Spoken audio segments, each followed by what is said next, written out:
dowladda Itoobiya ayaa ka hadashay safarkii uu madaxweynaha Soomaaliland Muuse Biixi Cabdi ku tagay dalka Jamhuuriyadda Djibouti. Warbixin toddobaadle ah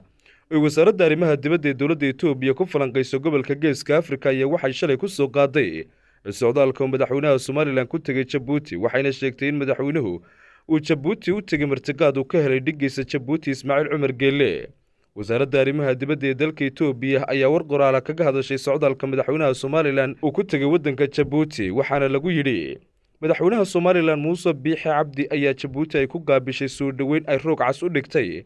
kadib socdaal uu toddobaadkii hore ku tagay waddanka Kenya, kaasi oo ka cadhaysiiyey Muqdisho isla markaasina sababay in xidhiirka la isu jaro. madaxweyne Biixi waxa uu subaxnimadii Arbacadii u Djibouti socdaal rasmi ah oo martiqaad kaga helay madaxweyne Ismaaciil Cumar Geelle, sida ay sheegtay wasaaradda arrimaha dibadda ee iskaashiga caalamiga ee Soomaaliland. dowladda Itoobiya ayaa waxa kale oo ay qoraalkeeda ku sheegtay in toddobaadkii hore madaxweynayaasha dowladaha ku buhoobay IGAD ay ku kulmeen Djibouti, taasi oo lagaga codsaday labada dhinac waa Soomaaliland iyo Soomaaliya in la sii wado wadahadalka u dhexeeya labada dowladood. golaha urur goboleedka IGAD waxa uu sidoo kale codsaday in dib u bilaabis lagu sameeyo wadahadaladii u dhexeeyay Soomaaliland iyo Soomaaliya, waxaanay bogaadiyeen doorka madaxda gobolka ee ka qayb qaadashada iyo fududeynta wadahadalada u dhexeeya labadani dal.